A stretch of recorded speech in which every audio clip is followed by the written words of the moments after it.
Hello दोस्तों, मैं हूं आपके साथ रत्नेश कुमार गिरी। आप स्वागत है आप सभी का हमारे यूट्यूब प्लेटफॉर्म पे जिसका नाम है विशेष ज्ञान एडुयान। आज हम लोग बात करेंगे इंडिया ने जो प्योर जीरो कार्बन एमिशन जो किया है, जो भारत सरकार ने COP26 सम्मेलन में वादा किया है कि भारत जो है 2070 तक जीरो कार्बन एमिटर कंट्री बनेगा। हम लोग उसके बारे में बात करेंगे और साथ ही साथ भारत सरकार का ये जो आपकी पंचामृत प्रयास है इसको भी देखेंगे। कार्बन फुटप्रिंट क्या होता है दोस्तों उसको भी देखेंगे। ऑफसेट क्या होता है इन सभी चीज़ों को हम लोग एक बार देखेंगे। लेकिन उसके पहले दोस्तों एक आपको दोहा जरूर सुनाना चाहूँगा कि नया बसेरा खोजने मैं चला आपन घर छोड़, ना नया बसेरा मिल सका जो आपन था वो खोए।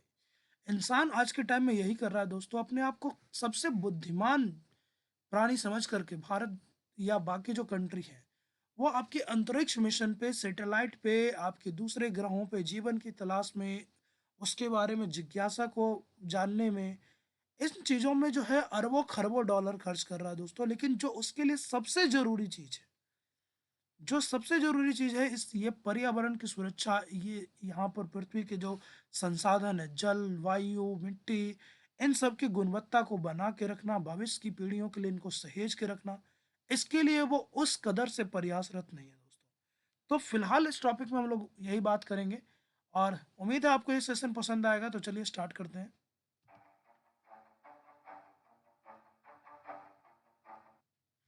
सबसे पहले देखते हैं कि हम लोग जो है प्रदूषण कहाँ-कहाँ से फैलाते हैं। हम लोग के यहाँ जो कार्बन एमिशन है, कार्बन डाइऑक्साइड, वो मुख्य रूप से कहाँ-कहाँ से आता है। तो देखिए, एक तो आपका स्कोप 1 में आप देख सकते हो कि ये आपका सिटी और गाँव वाला क्षेत्र है जहाँ से आपको ये प्रदूषण आ रहा है। तो सबसे पहले आपकी खेती वाले क्षेत्र से आ रहा है। जो आपके खेत हैं वहाँ पर आप जो टिलिंग करते हो, जुताई करते हो, जो धान की खेती होती है वहाँ से देखो आप, तो यहाँ से आपका ग्रीन हाउस गैसेज़ जो हैं, कार्बन डाइऑक्साइड, मीथेन, ये सब बहुत ज़्यादा मात्रा में निकलते हैं। दूसरा आप देखो तो आपके फ्यूल कंबशन जो है, खास तौर पे जो आपकी चिमनियों में या आपकी इस तरह के जगह में जो हो रहा है वो है। थर्ड आपकी जो वेस्ट, जहाँ पे आप डिस्पोज करते हो, जहाँ पर उसको फेंकते हो, वहाँ से भी आपके ग्रीन हाउस गैसेस निकलते हैं, इंडस्ट्री से निकलते हैं, आपकी फैक्ट्रियों से निकलते हैं। आपके इनबाउंड ट्रांसपोर्टेशन जो है, आपके शहरों में गांव में चलने वाला जो आपका परिवहन स्रोत है, खास तौर पे जो वैसे स्रोत जो आपकी पेट्रोल, डीजल, इन चीज़ों से चलती है। तो यहाँ से आपका एक आ रहा है। दूसरा आप ग्रिड सप्लाई, जो बिजली की सप्लाई होती है दोस्तों, तो इसके कारण क्या होता है, एक आपका जो इलेक्ट्रिसिटी ट्रांसमिशन में भी आपका बहुत ज़्यादा मात्रा में कार्बन डाइऑक्साइड और बाकी जो दूसरे इस तरह के गैसेस हैं वो आपके हमारे एयर से निकलते हैं। और तीसरा आपकी आउटबाउंड सिटी में अगर आप देख लो तो हम लोग जो शहरों के बाहर जो कचरा फैलाते हैं, कचरा फेंक देते हैं। खास तौर पे आप देख लो तो बड़े शहरों में क्या होता है कि म्युनिसिपैलिटी जो है शहर के बाहर आपका ये प्लास्टिक संग्रहण केंद्र और इस तरह की जो सिस्टम बना के रखती है, लेकिन उसका सही तरीके से डिस्पोजल हो नहीं पाता है। तो एक तो वो है। दूसरा जो आपका इनडायरेक्ट इमिशन हो रहा है, यानी डायरेक्ट रूप में आप चीज़ों को नहीं जला रहे हो, लेकिन किसी काम को करने के क्रम में आपका जो है इस तरह से इमिशन आपका हो जाता है। फिर आपका, मैंने पहले ही बोला कि ट्रांसमिशन और डिस्ट्रीब्यूशन में भी आपकी जो है इस तरह के गैसेस निकलते हैं, कार्बन निकलता है। और फिर आपका आउट ऑफ बाउंड ट्रांसपोर्टेशन जो होता है, जो आपकी फ्लाइट हो गई, जो आपकी पेट्रोल और डीजल से चलने वाली रेलगाड़ियां हैं, इस तरह से भी आप देख सकते हो। तो ये हमारे कुछ प्रदूषण के स्रोत हैं दोस्तों। पूरी दुनिया में बोल रहा है कि 14 आपके ऐसे सेक्टर हैं जो आपके बहुत तेजी से ग्रो कर रहे हैं और जहाँ पे हमको जो है सुधार करने की आवश्यकता है और जहाँ पर हम लोग सुधार कर भी रहे हैं। तो देखिए एनर्जी क्षेत्र में आप हम लोग जो है क्या कर रहे हैं, तो आपके रिन्यूएबल एनर्जी को ला रहे हैं हम लोग, ऑफशोर विंड को ला रहे हैं, यानी आपका पवन ऊर्जा जो है उसका इस्तेमाल कर रहे हैं, सौर ऊर्जा का इस्तेमाल कर रहे हैं, भूतापीय ऊर्जा थर्मल एनर्जी का इस्तेमाल कर रहे हैं, न्यूक्लियर एनर्जी का इस्तेमाल कर रहे हैं। इन चीज़ों का कर रहे हैं। सेकंड आप देख लो तो नए नए ऊर्जा के स्रोत जो हैं, चूंकि हमारे वायुमंडल में आपका हाइड्रोजन पर्याप्त मात्रा में है और ये आप काफ़ी अच्छा दहनशील इंजन माना जाता है दोस्तों। और साथ ही साथ अमोनिया जो है ये हमारे वैकल्पिक ईंधन के रूप में इस्तेमाल हो सकता है। तो इसके लिए भी हम लोग जो है प्रयासरत हैं। आपकी नई जनरेशन की जो थर्मल एनर्जी है, जो आपकी भूतापीय ऊर्जा है, इस पे भी हम लोग वर्क कर रहे हैं। और साथ ही साथ आप देख लो तो न्यूक्लियर पावर जो है आपका, उसको भी हम लोग जो है अलग तरीके से, आप टॉमहुक रिएक्टर वगैरह के बारे में अगर आप पढ़ोगे तो वहाँ पर आपको देखने को मिलेगा कि हम लोग न्यूक्लियर फ्यूजन को ट्राई कर रहे हैं, जो आपके सूरज पे होता है। सेम उस प्रोसेस से हम लोग कोशिश कर रहे हैं कि हम लोग बिजली को बनाएँ ताकि हम लोग लंबे समय तक जो है स्वच्छ ईंधन की प्राप्ति कर सकें, बिना किसी आपके साइड इफ़ेक्ट और बिना किसी प्रदूषण के। सेम इसी तरीके से आप ट्रांसपोर्ट क्षेत्र में देख लो तो हम लोग अपनी मोबिलिटी और बैटरी को सही कर रहे हैं। हम लोग आपका इलेक्ट्रिक वाहन को ला रहे हैं, फेम जैसे स्कीम को ला रहे हैं। साथ ही साथ आप देख लो बैटरी वाले में, तो पहले जो हम लोग सिलिकॉन बैटरी यूज़ करते थे, अभी हम लोग लिथियम आयन बैटरी यूज़ कर रहे हैं, सॉलिड बैटरी यूज़ होना शुरू हो गया है, जो कि आपका लॉन्ग लास्टिंग ड्यूरेशन भी होता है।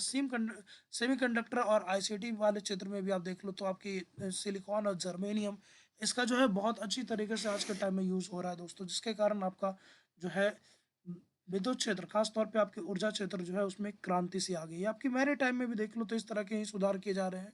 लॉजिस्टिक, पीपल फ्लो, इंफ्रास्ट्रक्चर इसमें भी सुधार किए जाने की आवश्यकता है। फूड, एग्रीकल्चर, फॉरेस्ट्री, फिशरीज इसमें भी सुधार की जा रही है और खास तौर पे आपके जो तालाब वगैरह हैं इनके चारों तरफ आपका देख लो तो वृक्षारोपण हो रहा है।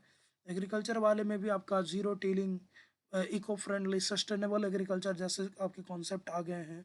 फिर आपका जो वैसे क्षेत्र जहाँ पर आपका पहाड़ी क्षेत्र है, जहाँ पे आपकी खेती हो नहीं पा रही, बीज की बुआई कर नहीं पाते, तो वहाँ पर हम लोग हेलीकॉप्टर सीडिंग करते हैं। हेलीकॉप्टर के ज़रिए जो है उसको पौधा को, नर्सरी वाले पौधे को हम लोग वहाँ लगाते हैं।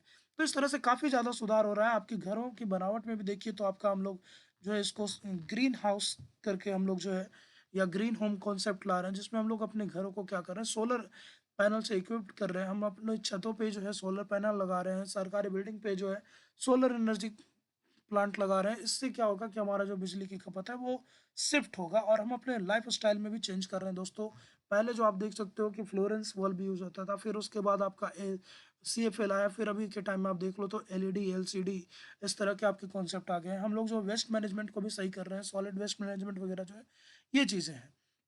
अब सबसे पहले समझते हैं कि कार्बन फुटप्रिंट होता क्या है। तो कार्बन फुटप्रिंट देखिए, ये आपका कार्बन जनरेशन से जुड़ा हुआ है, यानी कि कार्बन आप कितनी मात्रा में पैदा करते हैं। तो ये बोला जा रहा है कि आपकी टोटल अमाउंट ऑफ कार्बन है जो आपका इमिट होता है उस क्षेत्र में और किसी एरिया में, किसी देश में।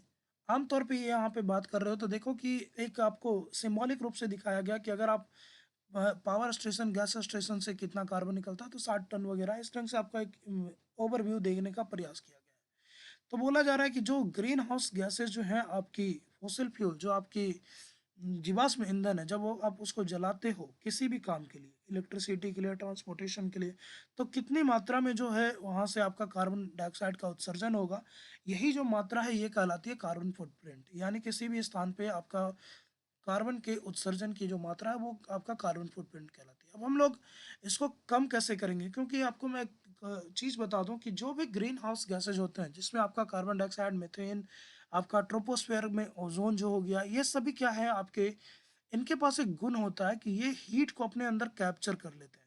और जब आपकी पृथ्वी वापस से रात में जो है अपनी हीट को छोड़ती है, तो ये उन हीट को जो है आपके स्पेस तक जाने नहीं देते और उसके कारण क्या होता है कि हमारा एटमॉस्फेयर का टेम्परेचर बढ़ रहा है, जिसके कारण आपका ग्लेशियर पिघल रहा है। ग्लेशियर पिघलने से आपकी नदियों में बहुत ज़्यादा पानी आ रहा है, बाढ़ आ रहा है। आपकी अभी उत्तराखंड वाले में आपने सुना होगा कि जैसे आपकी जो बर्फ़ की झील है वो टूट गई थी।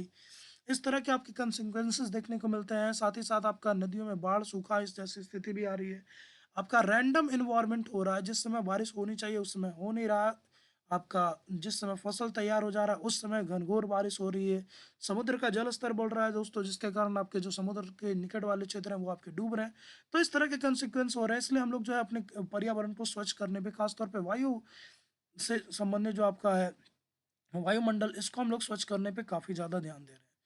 तो इसी से जुड़ा हुआ देखिए एक कॉन्सेप्ट है कार्बन न्यूट्रल का, यानी न्यूट्रल मतलब हो गया कि उसको प्रभावहीन करना। अब इसमें जो हम लोग कार्बन एमिशन करते हैं, जो हम लोग कार्बन उत्सर्जन करते हैं, चाहे वो किसी भी माध्यम से हो, इसको हम लोग मेनली दो तरीके से हम लोग कम कर सकते हैं या न्यूट्रल कर सकते हैं। पहला तो इसका कि रिमिशन, इसकी जो एमिशन है इसी को हम लोग रिड्यूस कर दें। जैसे हम लोगों ने देखा कि आज के टाइम में क्या हो रहा है कि शहरों में CNG, PNG और आपके बैटरी वाली जो गाड़ियां हैं वो काफ़ी ज़्यादा मात्रा में बढ़ी है। तो एक तो हम लोग जो कार्बन उत्सर्जन पहले होता था ऑटो, टेकर, ट्रैक्टर, इन चीज़ों से या आपके पब्लिक ट्रांसपोर्ट से, एक तो हमने उनके जगह पे विकल्प के रूप में दूसरे वाहन लाए, जिससे आपका इमिशन कम होगा। और दूसरा यहाँ पर एक ऑफसेट कॉन्सेप्ट है दोस्तों, इसको हम लोग आगे समझेंगे कि यह ऑफसेट कॉन्सेप्ट क्या होता है। इसके माध्यम से हम लोग क्या करेंगे, इन दोनों प्रोसेस से हम लोग अपने कार्बन उत्सर्जन को ज़ीरो पे लाएँगे, ज़ीरो एमिशन पे लाएँगे। अब यहाँ पर एक आपको एग्ज़ाम्पल दिया गया है, जिसमें आपको क्या दिखाया गया है कि अगर हम लोग इस कॉन्सेप्ट को समझें दोस्तों, तो इसमें आप देख सकते हो कि हम लोग जैसे आप स्लैश एंड बर्न करते हो या फिर अभी आप देख सकते हो पराली वाली जो समस्या थी, इसके कारण आपका बहुत ज़्यादा आपका कार्बन डाइऑक्साइड जो है आपके वायुमंडल में रिलीज़ होता है। और यही आपका कार्बन डाइऑक्साइड जो है प्रॉब्लम क्रिएट करता है। तो हम लोग क्या कर सकते हैं, ज़्यादा से ज़्यादा पेड़ लगा सकते हैं ताकि ये कार्बन डाइऑक्साइड जो है पेड़ के थ्रू आपका फोटोसिंथेसिस हो और वापस हम लोग को जो है फ्रेश ऑक्सीजन मिले। दूसरा देखिए यहाँ पर एक अ, आपका टेक्नोलॉजी आया जिसको हम लोग बोलते हैं जेनिड। जिसमें हम लोग क्या है कि हम लोग हवा से क्या करेंगे कि हम लोग फ्यूल बनाएंगे। यानी हवा से हम लोग कार्बन डाइऑक्साइड को कैप्चर करेंगे, उस कार्बन डाइऑक्साइड से कार्बन को अलग कर देंगे और ऑक्सीजन को अलग कर देंगे, और उस कार्बन को हाइड्रोजन के साथ मिला करके हम लोग वापस से क्या करेंगे कि आपका एविएशन फ्यूल और बाकी फ्यूल जो है इस तरीके से हम बना सकते हैं।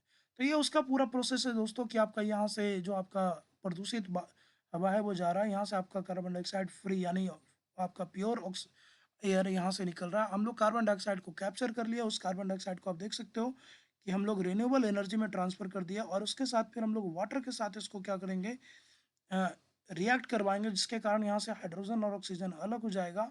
तो एक तो आपका वहाँ से ऑक्सीजन प्राप्त होगा, प्लस में हम लोग को ये कार्बन हाइड्रोजन को मिक्स करके हम लोग वापस क्या करेंगे, हाइड्रोकार्बन बना देंगे। ठीक है, और उसके बाद फिर हम लोग उसको जो है आपका एज अ फ्यूल हम लोग यूज़ कर सकते हैं।